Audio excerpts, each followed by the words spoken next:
భూమి మీద అత్యంత రేడియేషన్ కలిగి ఉన్న ప్రదేశం అంటే చెర్నోబిల్ అనే పేరు వెంటనే మన మెదడులో మెరుస్తుంది. కానీ నిజానికి చెర్నోబిల్ కంటే 10 రెట్లు ఎక్కువ రేడియేషన్ కలిగి ఉన్న ఒక ప్రదేశం ఉంది. ఇది మానవ చరిత్రలో దాచిపెట్టబడిన ఒక అణుసమాధి. ఆ ప్రాంతం పేరు ఎనివేటాక్ అటోల్.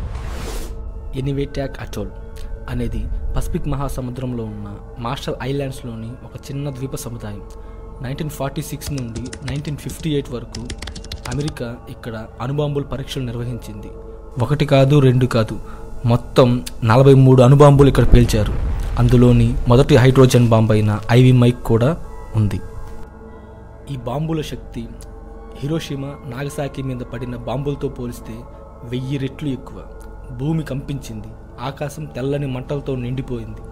రేడియేషన్ నేలని, సముద్రాన్ని బూడిదిగా మార్చింది. ఇది వరకు స్వర్గంలా ఉండే ఎనివేటాక్ నరకంగా మారింది. ఇక్కడ రేడియేషన్ స్థాయిలు చెర్నోబిల్ కంటే 10 రెట్లు ఎక్కువ. ఇది చాలా ప్రమాదకరం. దశాబ్దాలు గడిచిన చాలా వరకు పగడపు దీవులు ఇంకా నివాస యోగ్యంగా మారలేదు. అయినప్పటికీ చాలామందికి ఇలాంటి ప్రదేశం ఒకటి ఉందని కూడా తెలియదు. ఈ రేడియేషన్ స్థాయిని తగ్గించేందుకు అమెరికా ఇక్కడ 90,000 క్యూబిక్ మీటర్ల అణువ్యర్థాలను ఒక పెద్ద గుంతలో వేసి దానిపై ఒక భారీ కాంక్రీట్ డోమ్ నిర్మించింది.